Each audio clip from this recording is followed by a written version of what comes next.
Hey y'all, welcome to Love Always Cece, the podcast. I have Mike here gracing my vibes right now. I'm so excited. He is one of my day ones, okay, since season one. You hear what I'm saying? So I appreciate you stopping by my vibes. And so we can have this conversation. I definitely wanted to have it with some definitely good dudes to talk about self-care, about manhood, about different things that we go through in life, and just have this conversation. So thank you for coming on. Oh man, absolutely. Thank you. Like I said, when I got the text the other day, I was like, oh, Yeah, I got kind of nervous. Like, what am I wearing tomorrow? Let me make sure I got my part right. Right, So right. we're super excited. Super excited. I think it's something that we all need to talk about, especially dealing with the pandemic. Self-care has been a huge thing, Right, and I think that a lot of people don't necessarily know exactly what all that entails. Yeah, right?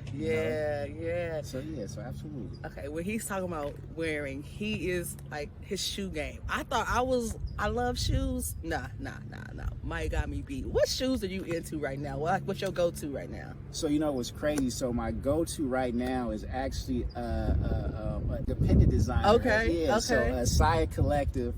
You can check it on IG. That's been my check go-to. them out. They it's dope. been some dope stuff. Okay, So that's what I've been going. Lacing up the whole family, huh? Oh man, yeah, we didn't got.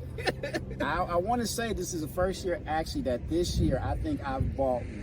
The shoes I buy. Right. I think I bought one shoe this year that was made by like a huge brand. Everything else been independent. Yeah, that's what's up. A couple independent sneaker brands. Yeah, that's absolutely. good. That's good. He like to be unique and different, so he stands out and be his own, which is dope. That's my self-care. Right. See, look, self-care come in different ways to each person, right? Absolutely. And we're talking about minding my own business, and we just really want to talk about the difference. What do you know now, what you thought manhood was when you was growing up, to what you know now after being a father, being a husband, and just coming into your own as a person? Oh, absolutely. So I thought manhood growing up was like this stern thing, right? Like all this toughness stuff. Usually your physical toughness, right? Right. And if you're a real man, you control your emotions and things like that, right? And so growing up now, we especially been around girls, so definitely having girls like, my babies be emotional. When you young, you just all emotion, right? So we got to be able to handle that. So that's what I learned about what we thought was, as a lot of men were taught about, controlling your emotions, actually suppressing it. Oh, okay, that's a big difference. Suppressing, so we can't react. We can't do this. Like, you can't be upset because you got things to do, and to me that was like just detrimental. Right. Okay. Because, and we even see it on the physical. When you don't allow your emotions to be exposed and stuff like that, that's where like hypertension stuff, like holding all that stuff in, even a mental thing, holding all that stuff in, affects you physical. So definitely letting it out. Being okay with crying. I don't cry, man. Right. It's okay to cry. It's okay. It is. To cry. It's therapeutic. It is. It's refreshing. Yeah. Right? Yeah. So being able to do that, to be able to allow the people around me to not feel like they have to, especially the men around me, not feel like they have to, come in super tough. Like, hey, relax. That's the biggest thing. So for me, it was like just allowing, controlling my emotions, not repressing my emotions. Okay. So I could get it out. I mean, I'm not about to dump on the person next to me or stuff like that, because that's wrong too. Right. But I'm definitely not going to just hold all this in, because I need to let this out and deal with it. Right. And what steps or something that you can tell somebody here that they could start doing to start getting to where you are now, where you understand it to be that it's refreshing as a man, to understand that it is a part of self-care. This is important, that you have some kind of release and some kind of support system that you can go talk to people and do things like that. I think the biggest thing is to slow it down. Okay. Slow it down. And when I say that, I mean, like, don't be so quick to react. Okay. I think we get into this, especially as males, we get into this thing that we have to like solve problems right now, right? Give yourself a chance to embrace what's going on. Okay. To kind of like take yourself out of it. So I think like a lot of times, like when we're arguing with people and stuff like that, what we fail to realize is that people want to have difference of opinion, right? And if they have a different opinion, that doesn't mean it's an attack on you. Right. So we get into this situation where we try to be defensive. Right. Like don't defend. You don't have to defend yourself. It's opinions, right? Right. So slow it down. Mm-hmm. Are they attacking you? Right.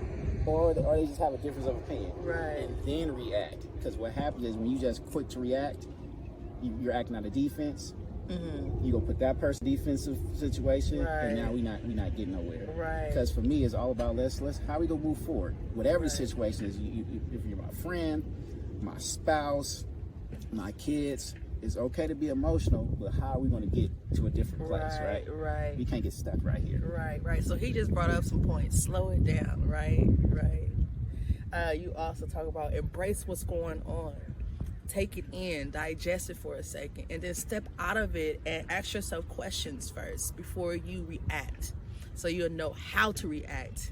And then at the end of the day, you want to resolve, you want to find a solution, and it'll better the relationship. That's what I think, right?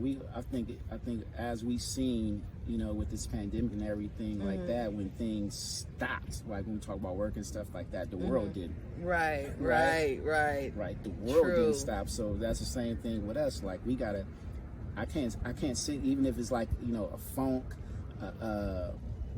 some mistake I made or something like that. I can't sit in that because that's the past. Right. It's one thing to kind of like reminisce on the past. It's another thing to live in it. Right. And that's mistakes as well. Like we can't, even if I made a mistake, that's cool. Let me figure out how not to do it again. But I got to figure out that I got to keep on moving, because the world's not going to stop right there for me. You know what I mean? So I think that's why it's so important to kind of slow it down and like, what's the best way that I could respond to this situation and be better. Right. And so we're really just talking about emotional healthiness, and that's about self-care. That's all minding my own business is about, is the self-care. That's why it's levels to it. It's not just one thing. And it's important as a man to be able to have your emotions intact in a healthy way. So if you had anything to say to a gentleman who is really trying to find who they are and understand how can I even have self-care, what that means for me, like what are some things you may do that it may be like, oh, you know what, I could start doing that. Yeah, so self-care is a lot of things, and I think it's crazy because I feel like a lot of men do it already, right? We just got this weird label on certain things, but self-care is a lot of things. If you like the new joints and you go get fly and stuff like that, that's self-care. You're not like the fact that you get up and you put an outfit together and things like that, like all that is self-care. And that's why I say I think people do it a lot. But they don't want to label it as self-care because I'm a man. Right. But man, like you talk like Deion Sanders, for instance. Deion Sanders said all the time, and said it since he was when he got drafted. If you look good, you play good. If you play good, they pay good. Right? Okay. So that's like that whole genre. If I'm going to take my day, if I want to seize my day, I gotta look good first. Right. Because when I look good, I feel good. Right. Think about when you get ready for an interview and stuff like that. You don't just get up in the regular garb, right? I put my suit on, tie. I might have got a new tie next day because you gotta just like put your game face on. Exactly. And that's self-care. I'm taking care of myself. Because what happens is that it can't depend on nobody else to make us whole. Right? That's why I hate that whole thing, like my better half, my other half. So like, come on, Mike. Be whole. Yes. Be whole, right? Be whole first, because you can't depend on nobody else. Like I gotta look good for me, right? Exactly. I gotta feel like I look good. If I look fly, even if I put on something that I think I look fly in, right? And you might look like, man, Mike is tripping with those shoes. I don't know why he put that together. But if I have the confidence in it, but he did it. Right, because you rocked it. Like, because it's, like you said, it's the confidence. It's being secure with yourself. And I think we look for so many people to affirm us. You know what I mean? And then that feeds into our insecurities. Absolutely. And that's the self-work that we gotta do. That's the mind of my business, and realize, you know what? I don't want to have to depend on they're okay for me to exist and show up each day. Right. You know what I mean? So, Mike, man, you have graced my vibes and set it off for the man that's about to be coming on my show. Absolutely. I appreciate you. Man, y'all stay tuned in. New episodes dropping all the time. Love Always Cece podcast. subscribe. I'm on YouTube now too, so you're gonna see him on YouTube. It's about to be lit, okay? Hey, thank you so much again. Thank you. Thank you. You guys have a good one. Peace.